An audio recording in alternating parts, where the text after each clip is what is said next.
One more minute to go.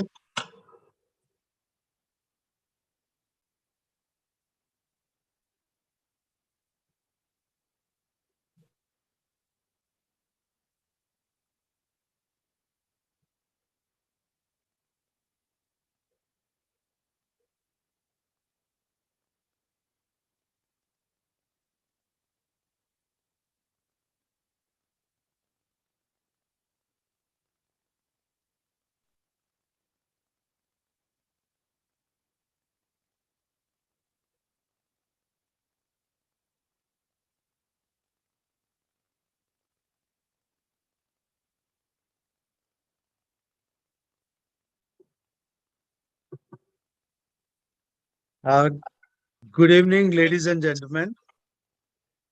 I welcome you all to the first of series of panel discussion on aphasia diagnosis and rehabilitation in India, challenge and solution from a multidisciplinary perspective. And this has been jointly brought to you by Indian Academy of Neurology, Neuro Rehab subsection, Indian Federation of Neuro Rehabilitation, and MISHA in collaboration, which Sonal is going to give you a brief that we are going to have series of this awareness program for the month of June. And we have an extreme panelist. And not only that, we have two experts, the chairperson from Neuro Rehab subsection, Dr. Manmohan Randiratta, and Dr. Apurva Puranik, who has done great work in field of aphasia. And the panelists are a neurologist, Dr. Dheeraj Khurana, Abhishek Srivastav, the rehab specialist, and then you have our own speech therapist and the team from Manipal, Dr. Gopi Krishnan, the neuropsychologist, Dr. Farjan Ambulla from Pune, Dr. Nehal Kothari, Dr. Lahiri from Kolkata, and Archana Ranade, the physiotherapist from Pune. So, Sonal, you give the brief and then hand over to the moderator of the session along with the discussion. Thank you. Over to you, Sonal.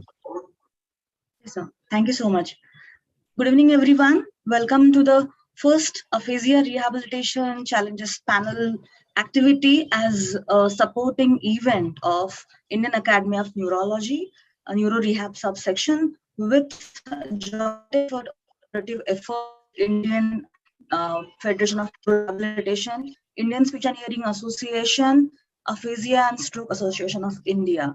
And we have excellent, enlightening specialist here from each of the neuro rehabilitation specialist, and they have a vast experience handling the person with stroke, dementia, head injury, neuro encephalopathies, which do present with the person cannot communicate. What is aphasia? We all know the person cannot either understand or speak, read, write, calculate, and we all know how important it is to have a language.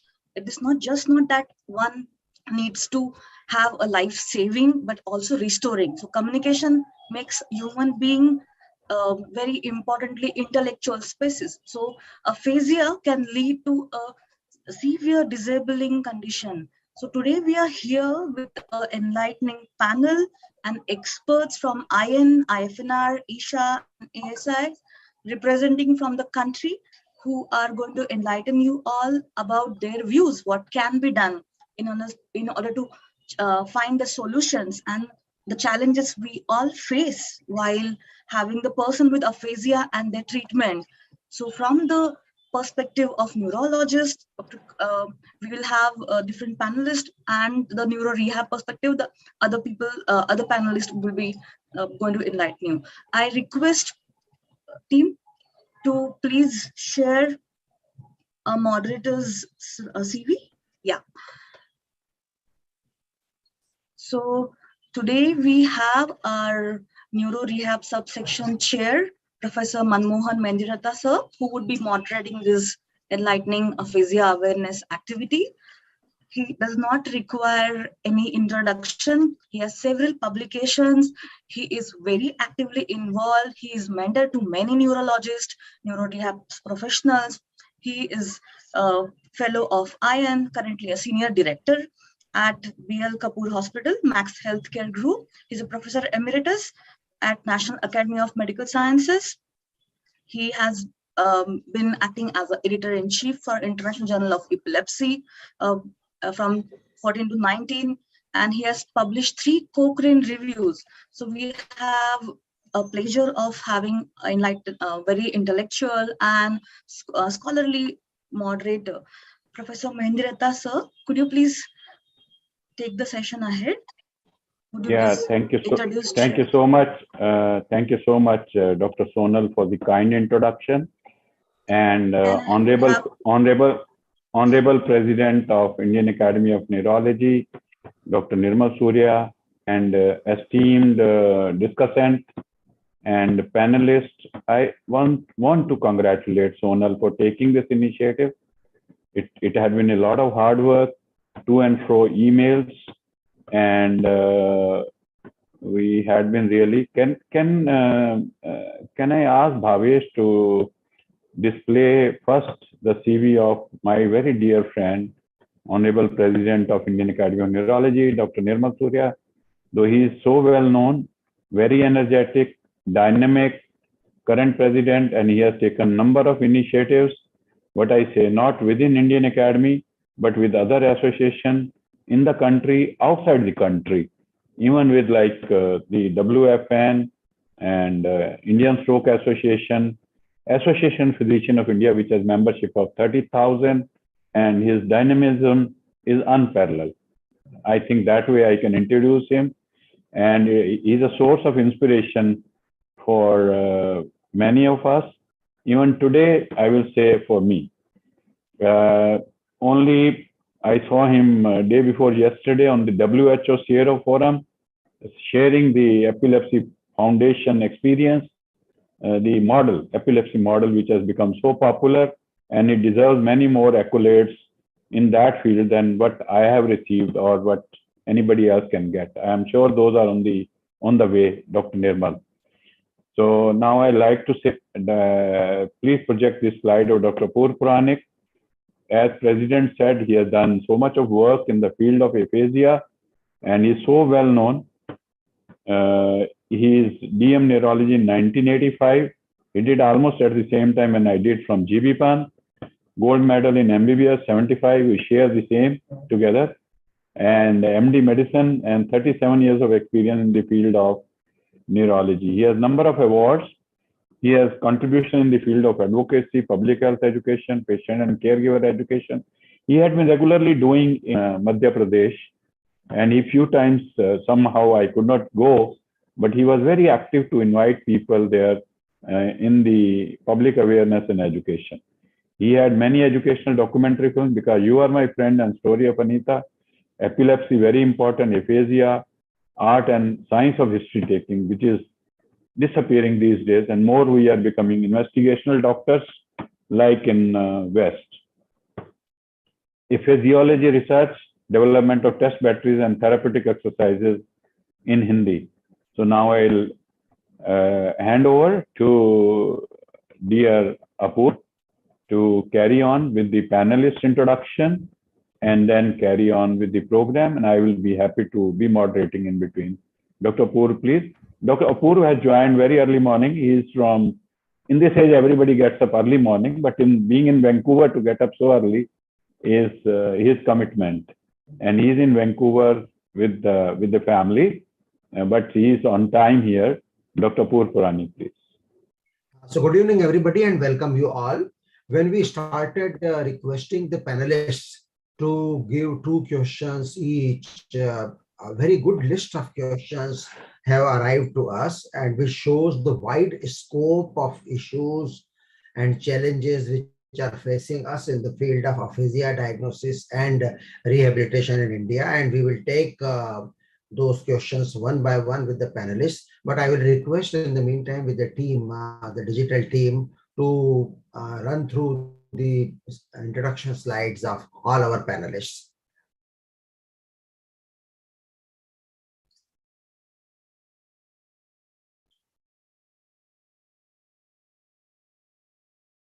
Of course, the questions which have been submitted are suggested by our panelists are not the only thing. Our challenges are much more beyond that, and time permits, we might cover some of them also. So Dr. Abhishek Srivastava is the neuro rehab specialist and director for the Center of Rehabilitation at Kokila Hospital. He is the quintessential companion of Nirmal Surya in spearheading the flag of neuro rehabilitation in India. Next, please. So I'm not reading out the whole thing.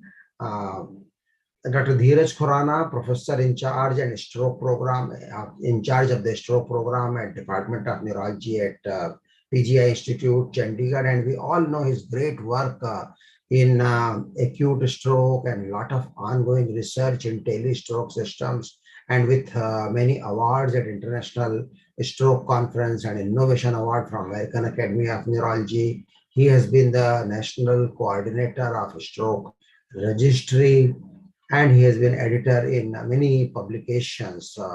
Next, please.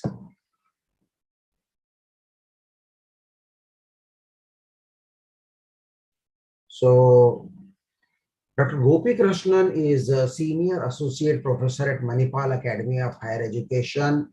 He is having a lot of high quality research projects which are funded by extramural grants as a PI from Government of India, while guiding many PhD scholars. His publications are in high quality journals, and he has been awarded as research mentor Pair Travel Award by American Academy of Speech and Hearing, Travel Grant from the Department of Science and Technology and ICMR. And we are really awaiting for his digital platforms to come up soon, where he is working on virtual reality and other things which will go a long way in rehabilitation of persons with aphasia. Next, please.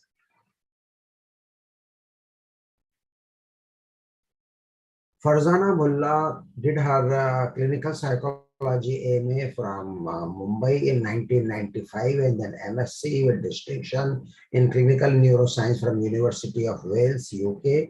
She is a recipient of International Neuropsychology Fellowship awarded by Division of Neuropsychology and British Psychology, with a 20-year experience of working in the field of mental health.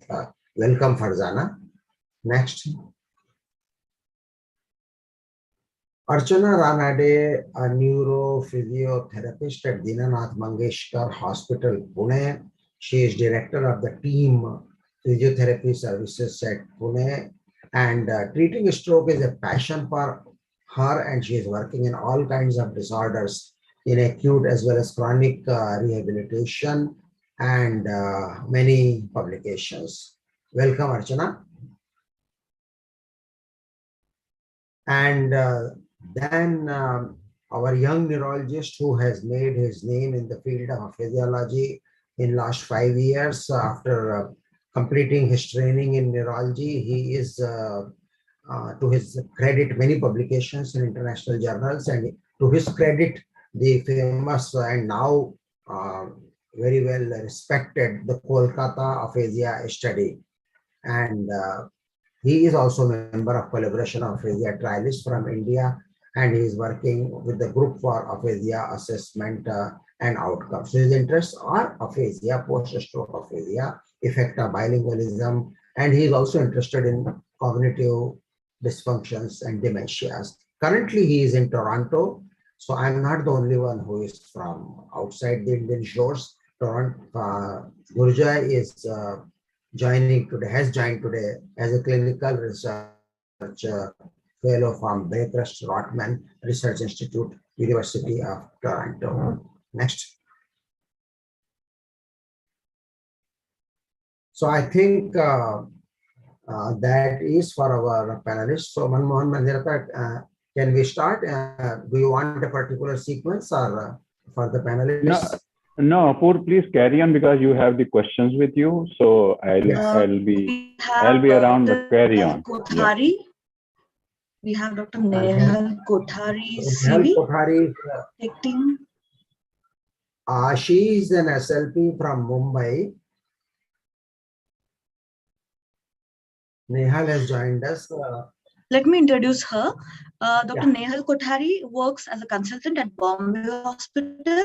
She is ASHA certified and she's a mentor to many clinical fellows and speech language pathologist. She is renowned prompt certified and Apraxia, Aphasia, dysphagia specialist in India. She's trained from US and she's been training many students of speech pathologists in Mumbai. Welcome, Nehal. It's a pleasure to have you here. In place of Dr. Abhishek BP from All India Institute of Speech and Hearing, Chair, Indian Speech and Hearing Association, he could not join us. So I would be presenting on his behalf. Okay, We also welcome. have Dr. Farzana Mullah, who's a neuropsychologist from Pune. Do we have her slide, please? Yeah, no, we have introduced. She has been introduced. Okay, sure. She has been introduced. Yeah. Yeah, thank you. So I think we can go Okay. ahead. I will begin with Abhishek Srivastav, EMR Mumbai. And the question which you have raised are very pertinent because all our practical aspect, any clinical disorder, including aphasia, should be grounded in theory. So let us begin with the theoretical background. And the point he has raised is, what is the concept of neuroplasticity and how is it applicable to aphasia rehabilitation? And each panelist will have 3 minutes. If they have a couple of slides, they can share it. Hi, sir. Thank you for the question. I think the whole concept in rehab is how can we improve function of a person who suffers from an impairment. So in aphasia, people cannot speak, read, understand, and write. Now, if you take example of a stroke, someone has a left-sided brain stroke, dominant left stroke, people can improve in their speech language function by 2 ways. One, the injured cortex can recruit additional areas to perform new function. That's called as compensation. Or the other part of the brain, or right brain, can take over new function. It's called reorganization. This inherent ability of brain to change in response to a stimulus is called neuroplasticity. What we are doing in rehab is primarily to trigger and harness this plasticity to get new function. And for example, in smaller strokes, the peripheral cortex take additional help in the nearby areas and people improve. But in major arterial strokes, the opposite brain helps to take over the function. Thank you. I will add here that the concept of neuroplasticity are applicable to all cognitive and even motor functions in brain. And there is one Charles Hebb's law which says that neurons that fire together wire together. So it is the question of repetitive practice, but that repetitive practice has to be intelligently guided by the type of deficit we are trying to alleviate. And they say use it or lose it. So actual daily use of those functions, be it impairment based or be it holistic and pragmatic, but it is the intensity of the treatment which is helpful to harness the benefits of neuroplasticity. That's one. And you had also raised one more question about the role of pharmacotherapy. Please comment on it for a minute. Yeah. So as physicians want to write some medication, a lot of research has actually happened in phase of aphasia. I think 6 drugs were tried primarily. And as per the current evidence, there's a weak recommendation for 2 drugs. One is mementine, which is an NMDA receptor antagonist, which helps to reduce the glutamate toxicity in the injured cortex, primarily helps in improving naming, repetition in motor aphasias. Second is a drug is commonly used as donepezil, which is a ICH analog. It is a level of cholinergic system pathways, and it helps mainly to improve auditory comprehension as well as naming. Actually, both these drugs came from vascular dementia literature, and Berthe group from Spain have tried these drugs, and the first paper came in 2008 from the Spain group from Malaga.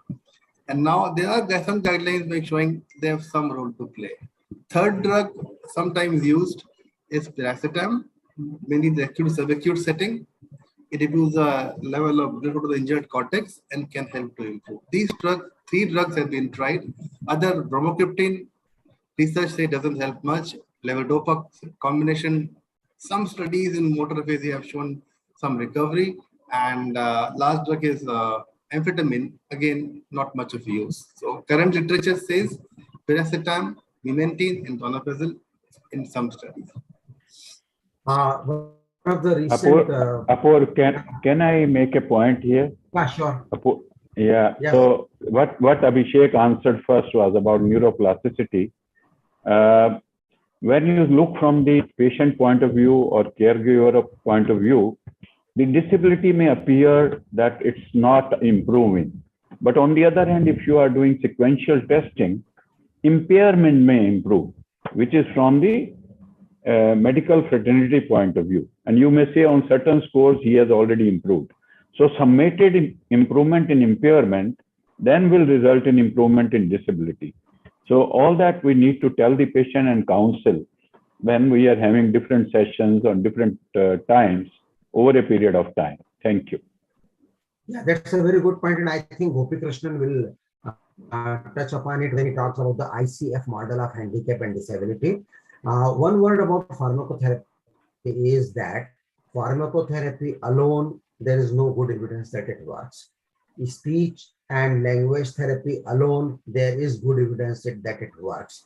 Speech therapy coupled with pharmacotherapy is still better than speech therapy alone. So that is the gist of evidence right now. So now I come to the next expert, that is Dr. Gopi. Apurva, I wanted to make a comment for the people who are around here with our experience over 30 years. As Abhishek has already pointed out, that neuroplasticity, and I, with my experience, could tell that we have followed up a couple of patients with complete aphasia with the DTI. And with the therapy, over a period of 3 to 6 months, even after the 2 years of aphasia, has shown improvement not only in the patient's clinical disability, but also into the fiber connection from the various right to the left side of the brain. So it is our duty to tell the patient that the medicine may not work after initial acute stroke therapy, but therapy can even work, though the maximum improvement is for first 6 months to 1 year, but it may even work for a couple of years. So don't stop the therapy, continue that, and therefore it is important, as Abhishek has said, brain plasticity. So continue therapy to change and improve your brain. Thank you. Yeah, there is nothing like therapeutic window that only up to 6 months it will work. Okay, so now I welcome Dr. Gopi Krishnan, and he has raised a very pertinent point, that what is the current understanding of working professionals on the living experience of persons with aphasia, as they say, to be in the boot of someone else. So as a professional, as a healthcare professional, what do we know about the lived in experience of persons with aphasia?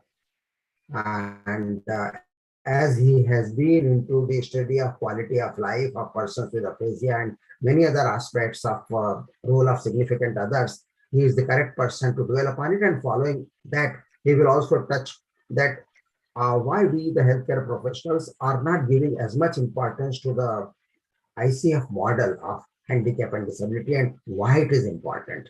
Gopi? Yeah, good evening, all of you, and good morning, sir.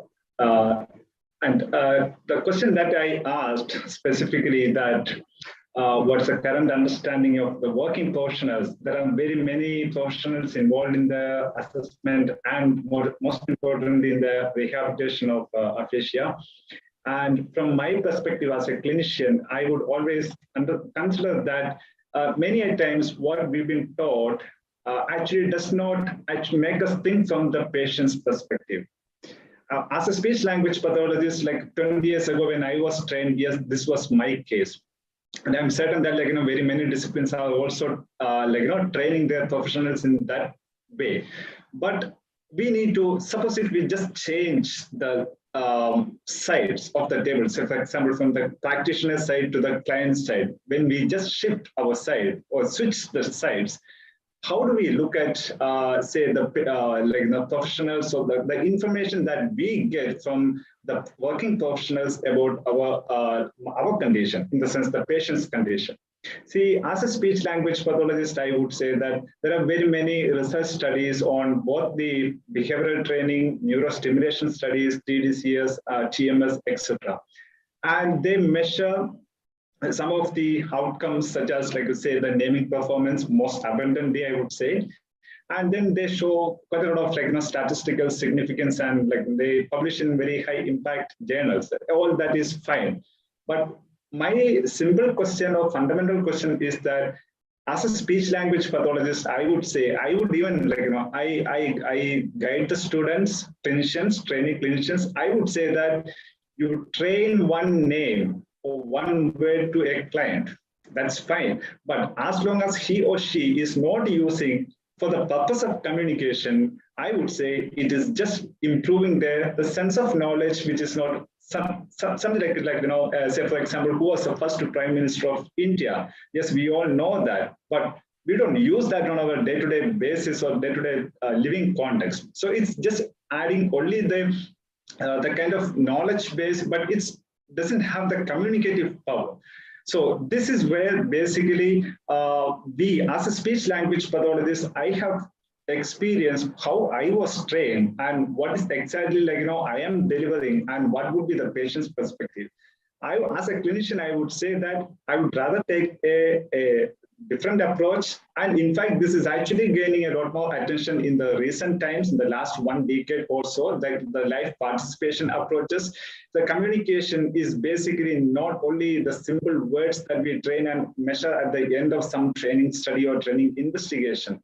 Rather, it's a communication. It's equally nonverbal too. For example, now perhaps, like, accidentally I was showing my hands to support what I was saying. Even that's actually part of communication. And now, just imagine that the role of partners, all of you, all the members who have joined here, they all are listening to me. Can I just imagine myself if I am sitting and talking to a blank screen like this? So essentially, the communication is a larger context where words have their role, but words are not the only, say, the yardstick over there. So this, each one of us need to understand. Similarly, from other perspectives, professionals' perspectives also, we need to see what are the difficulties that they face in their life and how can we support or transform our clinical practice to support and to cater to their needs. This is what I thought. Is that sufficient enough, sir? Dr. Paurani? Yes, that's a very important point. But suppose as a clinician, as a speech language pathologist, or a clinical psychologist, or even a neurologist who is very busy, and we are examining a person with aphasia by some test battery or something, to know a little bit more about the difficulties faced by the patient and his family, should we not be routinely administering a few more tests, like the test for quality of life, the test for caregiver burden, or something like that? Should be part of our routine assessment. That will give us a better idea.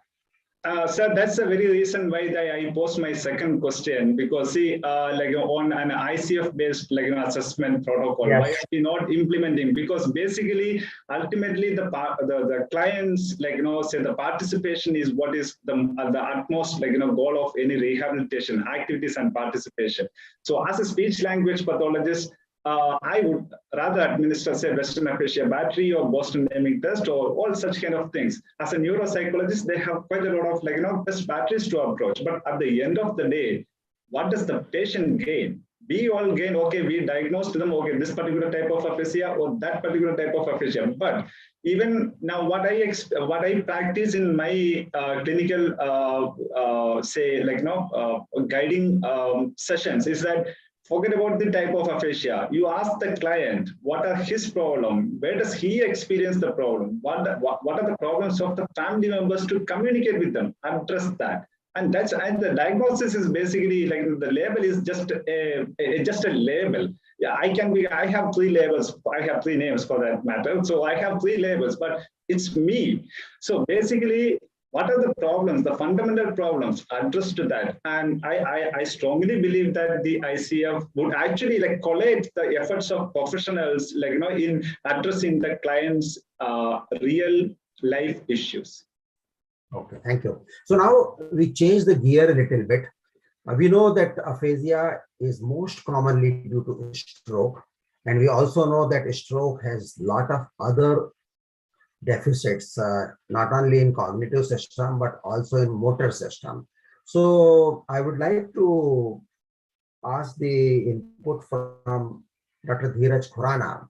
As a stroke specialist and as a person who is dealing with the rehabilitation of motor disabilities following a stroke, what are the parallels between the severity of motor deficit and speech deficit, and what are the parallels in the recovery of one versus other? Sometimes there can be a discrepancy, but often the two can go parallel. And not only that, there is evidence that if you are working on motor rehab, speech will improve, and if you are working on a speech rehab, probably the motor will improve. And I will come to this question for Archana Ranade after Dheeraj Khurana.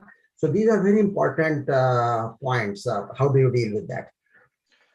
Thank you, sir, for this question. And well, that's I would say a very common situation that we face. Just as Dr. Gopi Krishnan just mentioned, communication is a sine qua non of a meaningful or a good quality existence. And what happens is there is a dual, I would say, a dual impact of stroke. One is, of course, a patient who does undergo a motor deficit, and there is an element of communicative problems and aphasia, and sometimes you may just get a non-fluent aphasia, and that may go unnoticed that there is some speech disturbances or basically an aphasic component, and the delay happens due to that, and the caregivers or the patient himself or herself would not be able to express it. So this lack of expression or lack of recognition, I would say, of a certain language deficit would further delay the improvements in language as they get missed. That's one of the common things. And then the second aspect of whether it is if it has been delayed. So one of the important factors which one does tend to notice is the lack of motivation which happens within the family and the caregiver, and they feel that if it is not improving, it will never improve, and if a long time has elapsed since the stroke happened, they would not even give credence, and they would actually, like you just did mention about the motor recovery, they're more bothered about the motor recovery, since that's the most noticeable of the deficit which the patient faces. Another fact which I would really notice is a lack of SLPs in certain systems, and even the lack of awareness of neurologists that this should be sent to a language disturbance, should be dealt by an SLP, because most often a neurologist would just give certain exercises or maybe try some medications like paracetam, which had poor evidence, and tell the relative to just encourage the patient to communicate, which is of course important, but an SLP or an SLT, which is required, a speech language therapy, may not actually be resorted to. So these are the common deterrents, I would say, although the motor recovery does encourage there. We do notice that people start getting automatisms. They would start repetitions even without offering them a dedicated SLP or specific treatments for their aphasia. As motor recovery happens, all they tend to develop is automatic. They will keep repeating the same word, and those stereotypy, as it's called, that stereotypical thing, the relatives or the caregivers think that they are recovering, but that's a time when intervention has to be done, and the role of an SLP is integral in recovering the speech at that point of time. So it has to be a team approach, and people who run clinics, stroke clinics, should have an SLP along with them in that clinic, so they can assess, determine the right kind of a therapy for that patient who has aphasia. And that's what I believe should be done for an ideal treatment.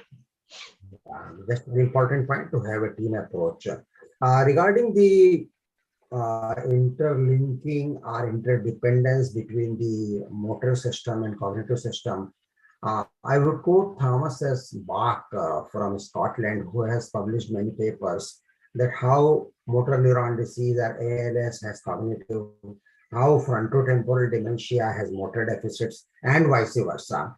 So same way in speech rehabilitation, there is something called ILAT, intensive language action therapy. So motor action and language, they run parallel to each other. Similarly, in neurophysiotherapy, there is something called CIMT, constraint-induced motor therapy. So in speech also we have constraint-induced therapy. So there are so many parallels between the motor system and language system and cognitive system. And here I would like to invite Archana Ranade, neurophysiotherapist from Pune. And the question which she wanted to address was, how does speech affect the motor rehabilitation and vice versa? And secondly, does simultaneous rehabilitation of speech help motor ability also? So Archana,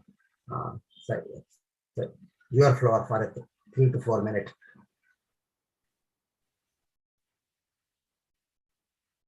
Archana, you are mute. Please unmute yourself.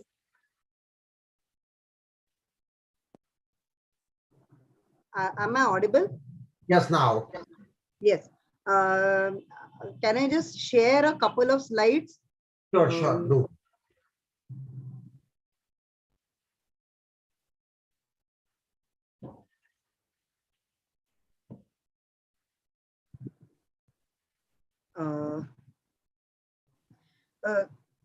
Just a minute. So as I hope, are my slides visible, sir? Yes, they are visible. Okay. So basically, as we have mentioned up till now, it is a team approach. It has to be a team approach. And I can see all kinds of neurological affection which needs speech therapy as well as motor and sensory rehab.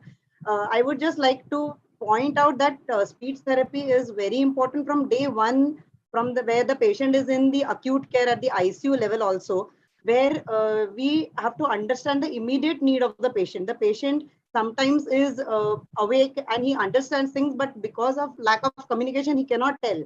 And it's like reading someone else's thoughts, which is very difficult. And also along with that, the swallowing and feeding problems, which should be and are definitely addressed better by the SLPs. Also in the acute phase, we need to know what the patient needs to understand from rehab point of view. And so if the patient has apraxia and we are keeping on telling him to move his leg, even when there is motor recovery, which is there naturally, but he cannot because there is apraxia, there is problem in understanding. And definitely I'm sorry to interrupt. Can you go full screen? Your full screen slide is not shared. Is this okay? Yes, perfect. Yes. Thank you.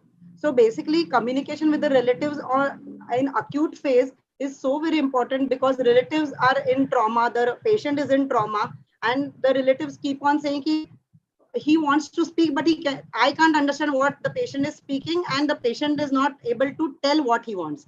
So at the acute phase itself, if we have SLPs who are helping us with the motor rehabilitation, it makes a difference. And when it comes to subacute or chronic phase, the day-to-day communication and increase in dependency with delayed motor, as the other doctors have already mentioned, if we don't have the speech, then the patient gets disinterested in motor therapy also, or vice versa. And there is definite difficulty in going back to normal life if the speech is not proper. If there is just repetition of words, the relatives might feel, oh my God, my patient has started speaking, but that is not communication.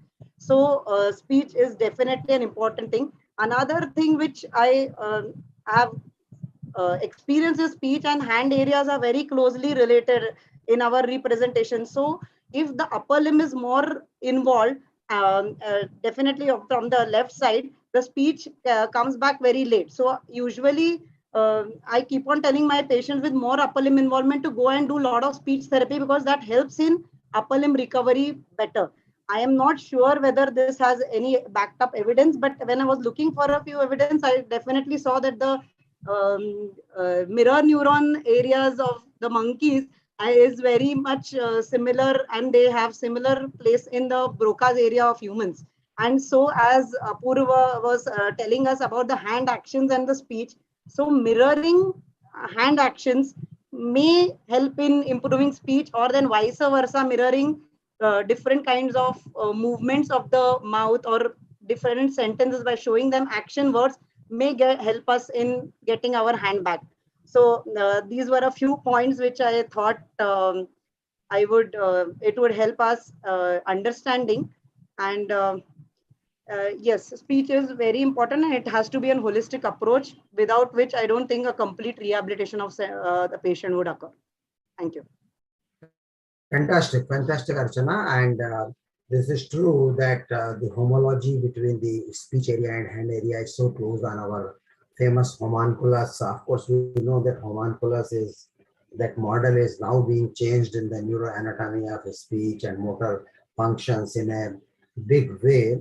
And now we come to our next panelist, Dr. Because we are in the motor system, so let's have Nehal Kothari, who wanted to talk of correlation between aphasia and apraxia of speech. Apraxia of speech is relatively less common, but it is often neglected in the diagnosis. It is often missed in the diagnosis. It is there, and it does interfere in the rehabilitation of persons with aphasia. It involves some different sorts of therapeutic practices, behavioral practices.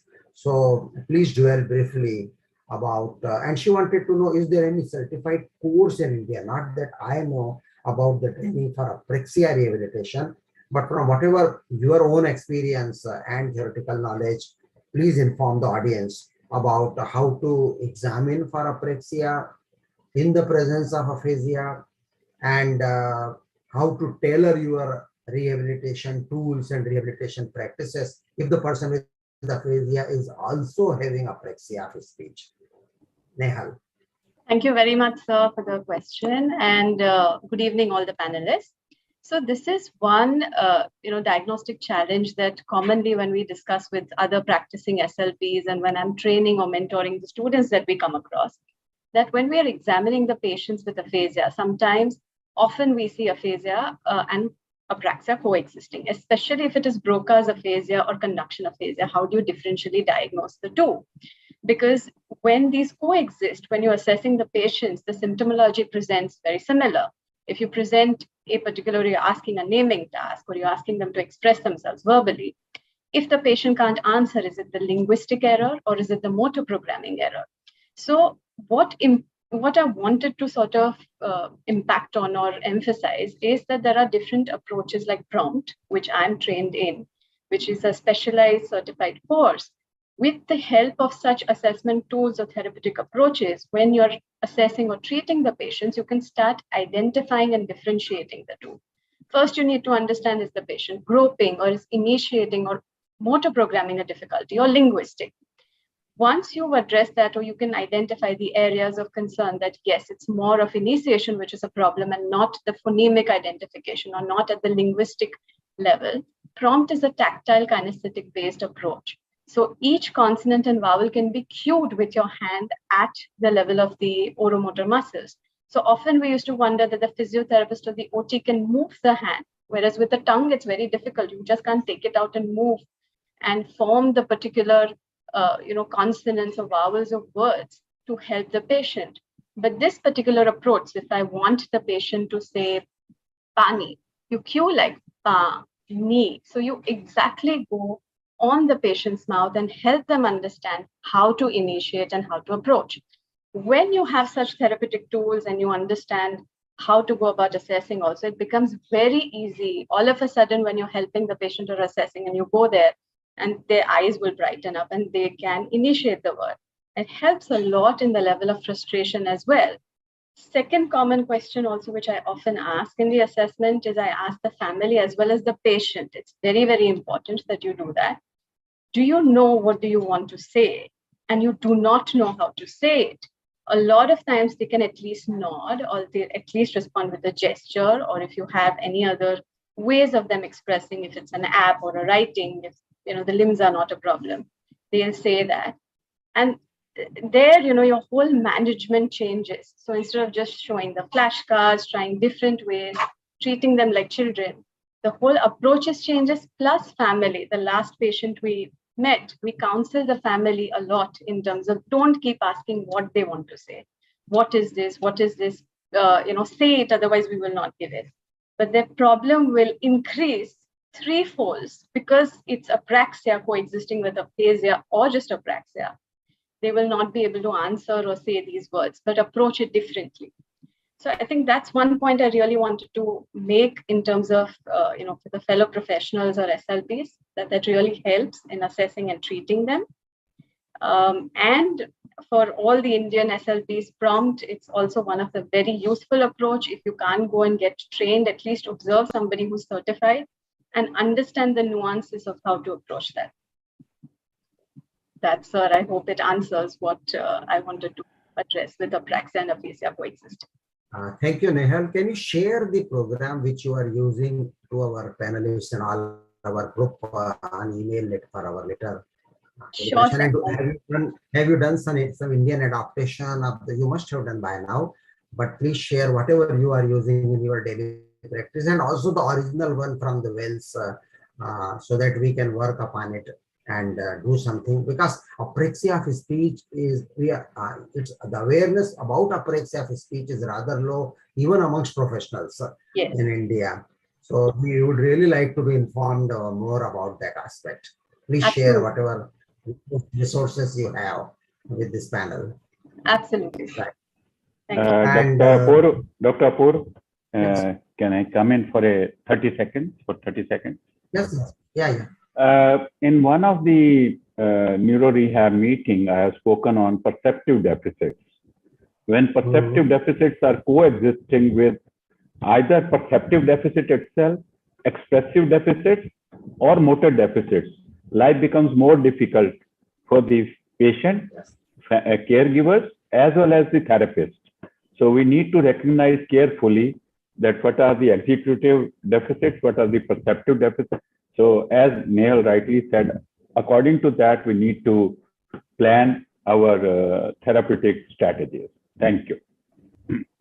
Yeah, that's a very important point. For example, if the person is also having neglect or inattention of the motor deficit, though it is with a non-dominant hemisphere, but sometimes it can coexist. Those patients are unaware of the deficit. There is some sort of anosognosia, which we commonly see in Wernicke's aphasia. So those perceptive deficits are very, very important. They can be visual, they can be auditory, they can be inattention and neglect. There are many aspects of perception. So that's a very important point about the holistic assessment or comprehensive assessment of the deficit in a person with aphasia. Now I would like to ask Farzana Mullah.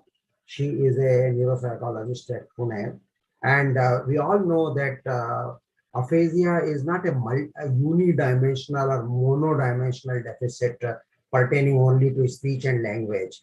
It is invariably associated with not only motor but also cognitive and perceptive deficits. And Farzana, being a neuropsychologist, please tell us, number one, what are the simple ways in a brief period of 3 to 4 minutes? What are the simple tips how to assess cognitive function in a person with aphasia, because it becomes really difficult? And secondly, what is the role of family education, which you wanted to touch? Farzana, unmute yourself. Please unmute yourself.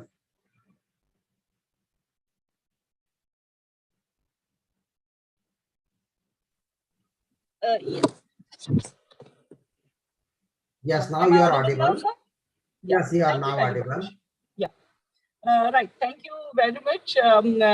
Very privileged to be part of this panel discussion and panelist with such a great experience. So we are coming to this area of stroke, okay, which is a very multidimensional deficits we see in stroke.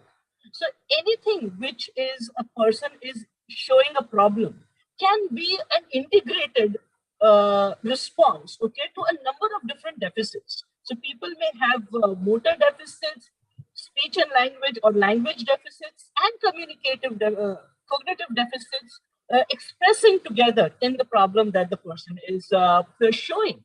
So it is very important for us, okay, is to how do we, go through a range of assessment where we are able to delineate that, okay, and not. So again, stroke, as Sir said, and we all know, like aphasia and cognitive deficits, okay, are very commonly seen together. So now how are we going to dissociate this and understand the patient problem and where they may be coming in terms of the complaints that they are showing? So one thing that we know, for example, is that people with an ACA stroke, anterior cerebral artery stroke, can have a lot of executive deficits and can have expressive language deficits. Okay, so before we even say that they are having deficits in planning or problem solving or sequencing, it becomes very important that we first rule out, okay, the language deficit, so that any deficit in language is not carrying over and we are not over-interpreting what the person is saying. So one of the things to do is that to establish the person's language deficits. And therefore, all neuropsychologists should know some amount of language assessment to be able to do that. Maybe not to the extent that a speech and language therapist can do, but to some extent. Okay, so we can at least test initially for comprehension, because that is the basic thing we need to rule out before you say the person has anything, attentional deficit or any other high-level cognitive deficits are there. So how do we first establish that there is comprehension?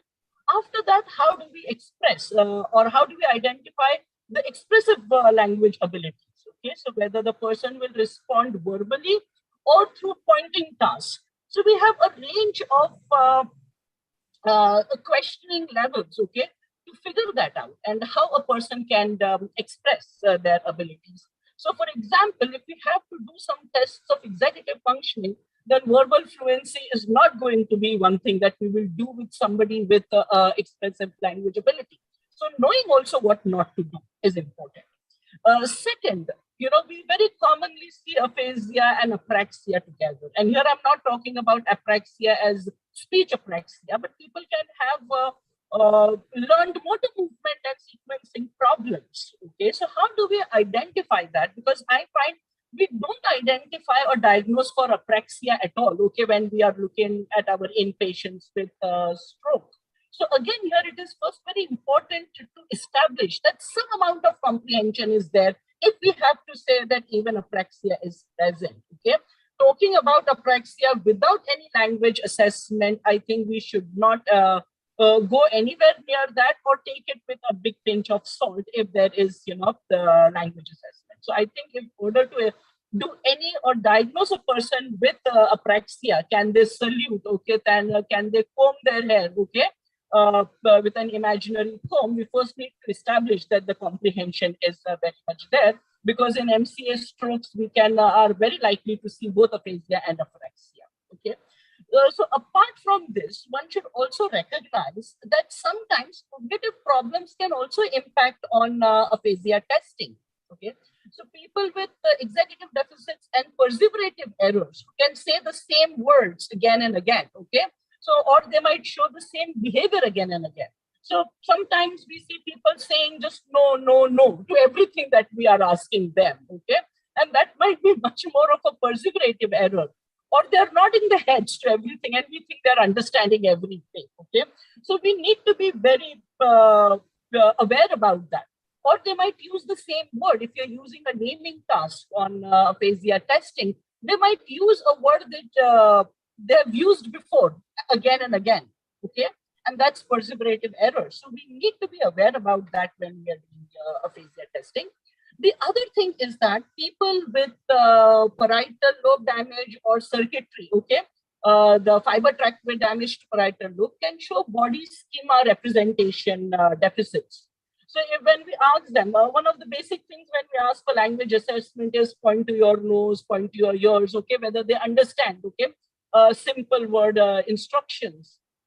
But people with body schema representation deficits can point to other objects appropriately, but they don't identify their body parts very well. So then we need to be aware about that, okay, when we are doing things. And then supplementing it with much more testing, which might either fit in with the body schema representation deficits, or in terms of aphasia testing, asking them to point to other objects in the room rather than to the self. Yes, sir. Yes, I think Apurva sir has to ask a question. Your finger was up, sir. Yes, please. I think we are nearing our time, so we have one more panelist to invite. We have one more panelist to invite. Yeah, please conclude. All right. Okay. And then apart from that, as I said, okay, family education. Okay, what is the role in aphasia and in rehabilitation? So we see people with, who get misdiagnosed, who don't even know that they have a speech and language problem when they are leaving the hospital. We have lots of young stroke people, okay, with speech and language aphasia, and they have to go back to work and they don't know what needs to be done.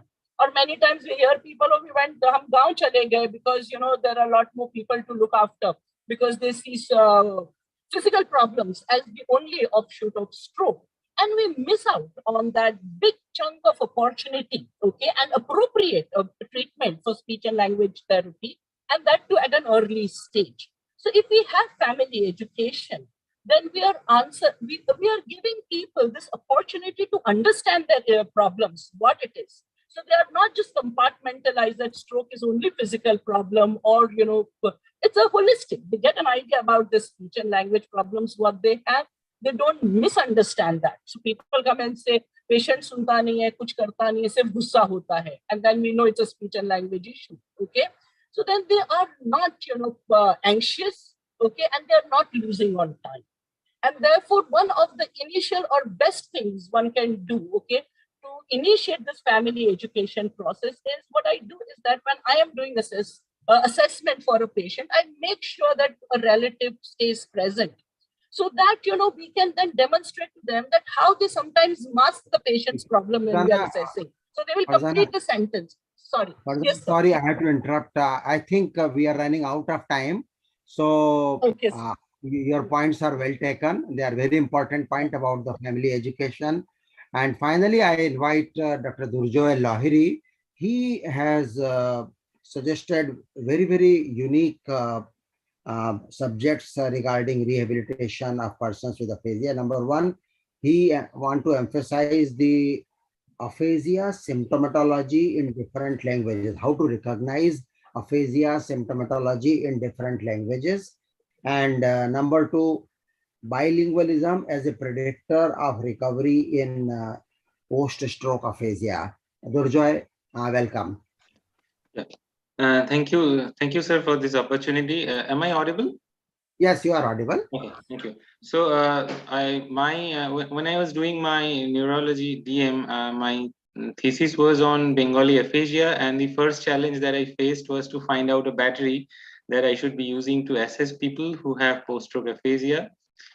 We had the Bengali version of Western aphasia battery that I used throughout my thesis, but later on I came to learn that probably it's a translation and not a proper adaptation. And that's why the comprehension sections are not too tough enough for people to make mistakes. And therefore, many people who had comprehension deficits were escaped. I mean, we found that the people were having intact comprehension, although it was not. So we need to have different test batteries to use for people who are having different languages, who speak different languages. And India is a country for diverse language, and you have like more than 500 languages spoken across the country. I already know that we have test batteries in different languages such as Hindi, Kannada, and some of the South Indian languages as well, Tamil and Telugu. But of course, we need more test batteries, and sometimes we need to have more comprehensive batteries. As far as I can speak on behalf of the people who are working in Bengal, we don't have really comprehensive test batteries at the moment, other than the Bengali version of the Western aphasia battery. So it would be a great addition to the to have some more comprehensive batteries here. And secondly, bilingualism is quite prevalent in India. I can speak from the perspective of where I used to work in Calcutta. We had lots of people who are bilingual, and I used to find it very difficult to figure out which language to test them for, and also when you go for rehabilitation, it becomes a challenge sometimes at which language to be tested for, or to be rehabilitated for. And it has been seen that it can happen both ways. Like the person whose first language, who is bilingual, the first language might be affected more commonly, I mean more severely than the second language, and also the reverse can happen as well. So it sometimes becomes a little bit hard for clinicians as well as who are rehabilitating the patient to understand and to decide on which language we should be working on, we should be focusing on.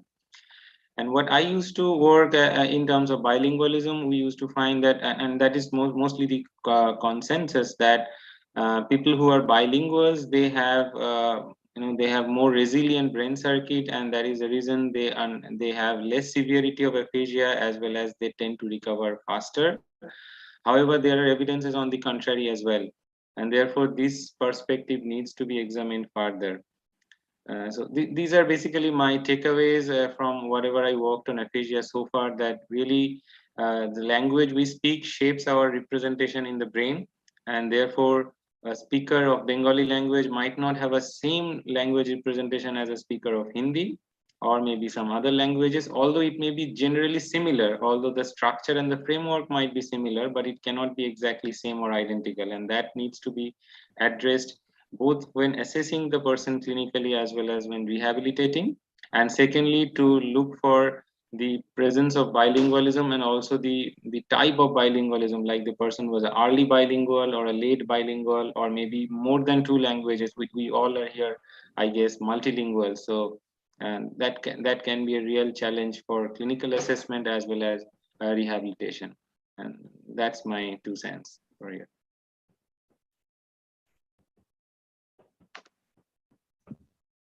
Apuru, are you around? Yes, now I am on. So, Yeah. we are already crossing the time. Should we conclude, or we can extend it by 5 minutes? Yeah. So, no, if any pertinent question or pertinent point, even panelists or attendees want to make, we can carry on for a few minutes. Okay, no I problem. think another 5 minutes, 5-7 minutes. Yeah. No, so maybe now, 15 minutes. Yes. So now I want to ask you one question. Okay. Well, I want to ask you one question. Durjoy was saying that the test batteries in Indian languages are not easily available. So please brief the current situation, and related to that is another question. What is your take on ad hoc versus standardized batteries? So ideally, every test battery should be standardized and validated. But then particularly the neurologists on the bedside or in the office are often using ad hoc versions because they don't have that much time.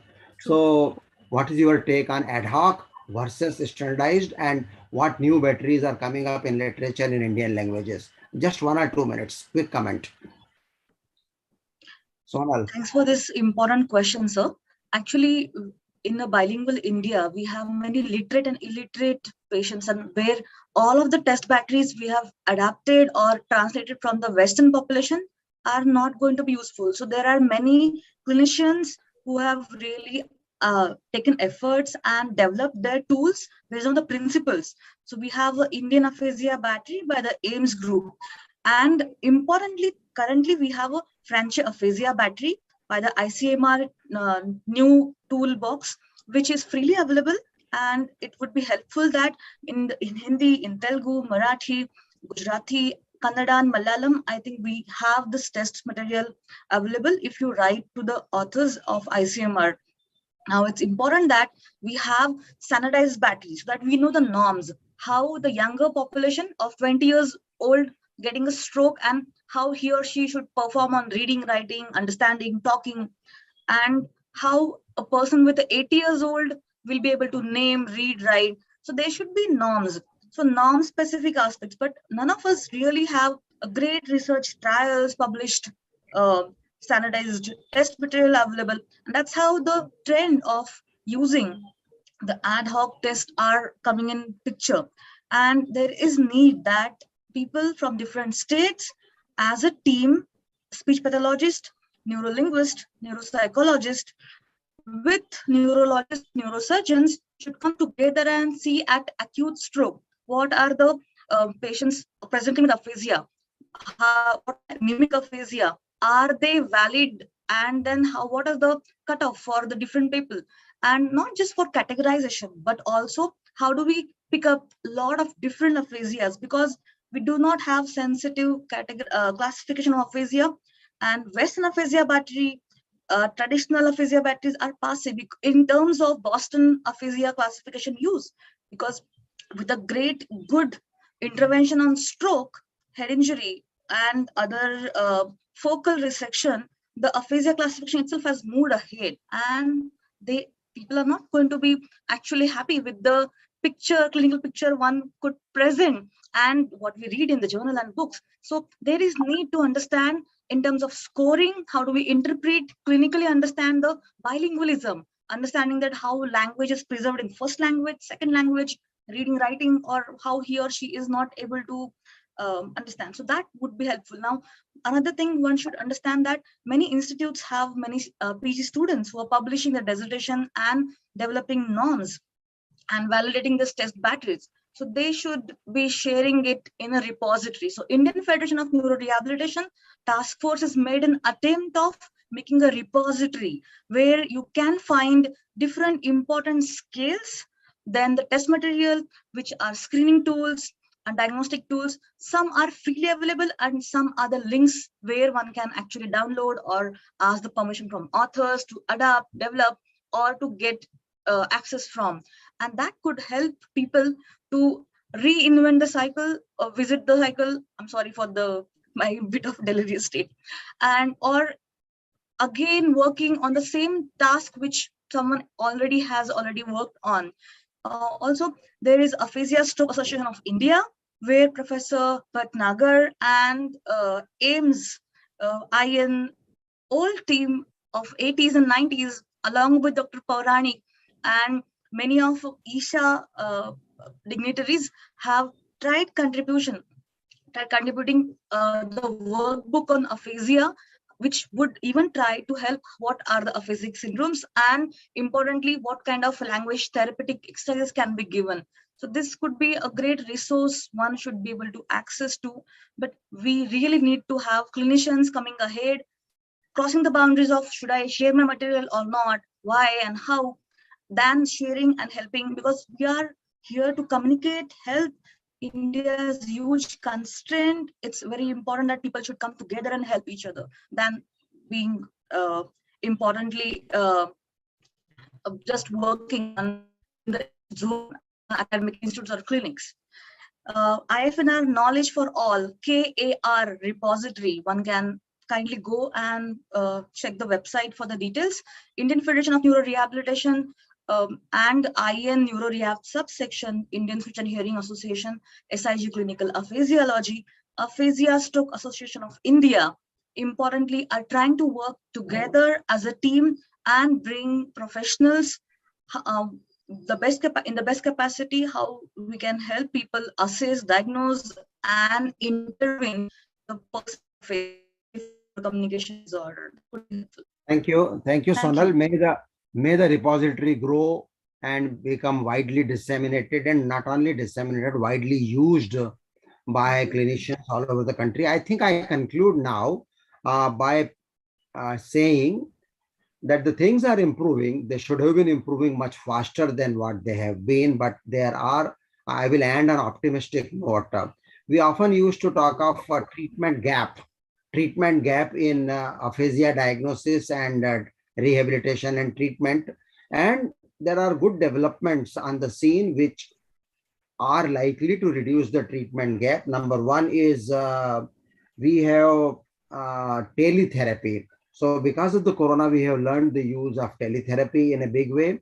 Number two is the role of information technology and computers, what we call as digitization. So digitization and teletherapy, and the understanding that family education and harnessing the role of caregivers as a bridge between a therapist and the person with aphasia. So role of family members and volunteers with the help of information technology or digitization, particularly on smartphones, and the teletherapy. These three things, these three developments, and there are many centers in India who are working on these fronts.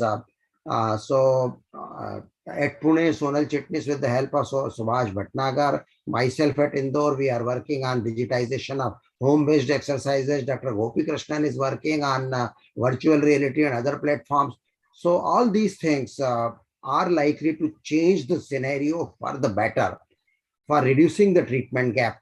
With that optimistic note, I think I conclude on my part. If any other panelist has any quick comment, and our chairpersons, Professor Nirmal Surya and Professor Manmohan Mandiratta, have to say, then we can conclude.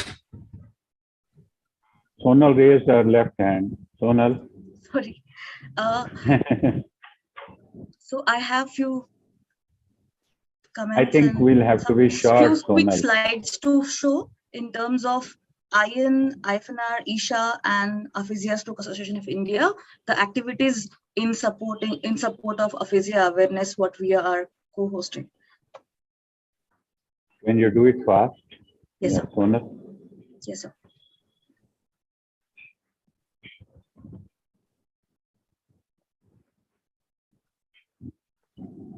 I think it's taking time. Is my slide visible? No, not yet. Oh, no, it's not. You'll have to share the screen.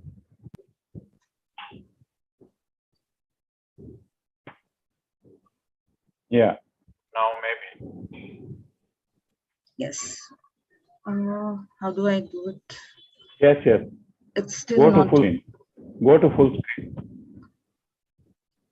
So, slideshow, you can, on the top panel, you can press slideshow. Yeah. So there's good, a joint good. collaborative events we have planned in this June and July month in terms of raising awareness on aphasia and related disorder like apraxia, vascular and non-vascular, different etiological perspective on aphasia. So we are very much in cognition and accordance with the ASHA role of SLP in cognitive and communicative aspects in terms of aphasiology, that we need to identify, assess, intervene, collaborate, educate, advocate, do good amount of case managing and research in aphasiology, so that in Indian aphasiology, we really need to work on our spreading awareness among public and professionals.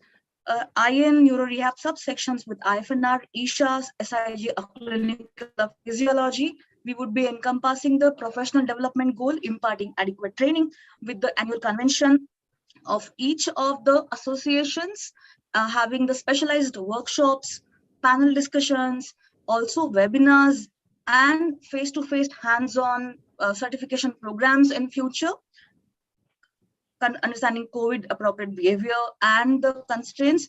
We are aiming to have multidisciplinary team efforts and establish the best practices in improving oral neuro rehabilitation services across rural and urban India for the aphasiology services and neurocommunication rehabilitation for the timely referral from the bedside to the return to work in a person with aphasia. It could be a small child, adolescent, it could be young adult with person aphasia or elderly. So we all are in cognizance of working together to spread awareness and improve the status of rehabilitation of aphasia here. As a representative for Dr. Abhishek, I would just flash a slide on ISHA working in terms of improving the status of clinical aphasiology specialization among speech pathologists in collaboration with different multidisciplinary perspective from a neurologist, neurolinguist, neuropsychologist, and importantly, a physiologist. We have an advisory committee which is going to be working actively on aphasia association, ISHA. Just a minute.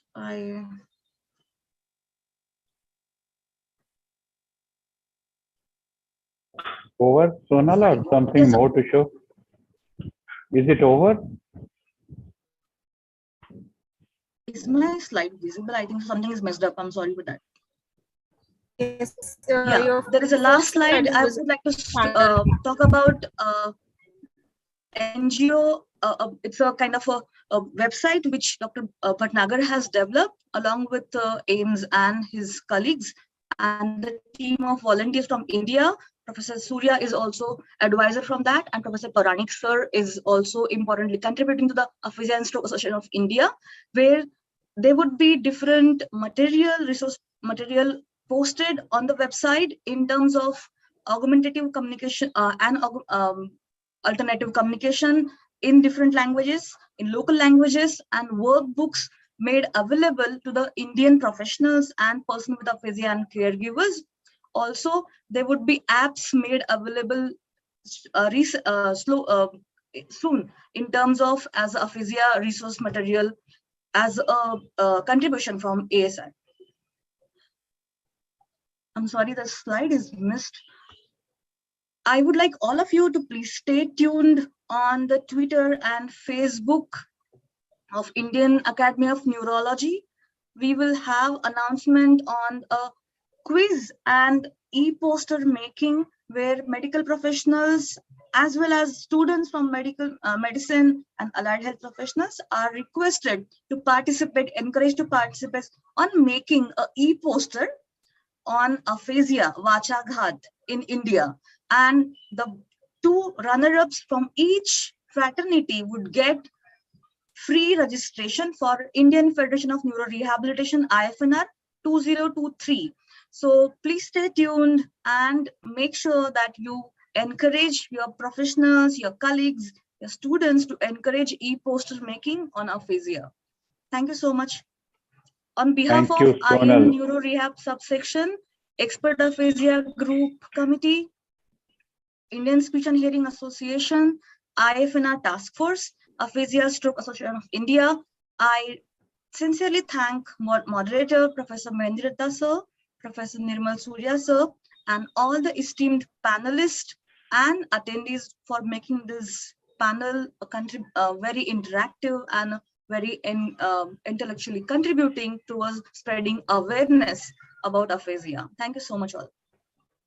Yes, sir. Thank you, Sonal. I think, Dr. Nirmal, can we close this session? Yes, you please. have fine. Okay.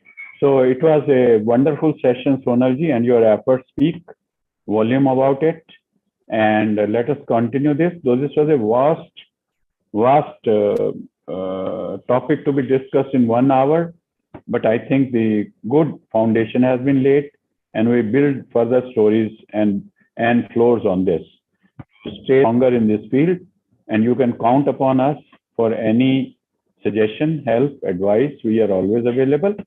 So thank you so much. Thank you, Apur, and thank you, Dr. Lahiri from Canada, and cute granddaughter of Dr. Puranik around, I can see. And all the very best. And it was a wonderful session, and we thoroughly enjoyed all your efforts, Sonal. Thank you. Thank you. He is the pioneering person in contributing to the aphasiology in Indian scenario in IAN. So I thank you so much, sir, for being a great discussant and helping us all learn and work towards aphasiology. Thank you. Okay. Thank you. Bye-bye. Thank you, everyone. Good night. Thanks. Bye-bye. Thank you, everybody. Thank you. Thank you. Bye.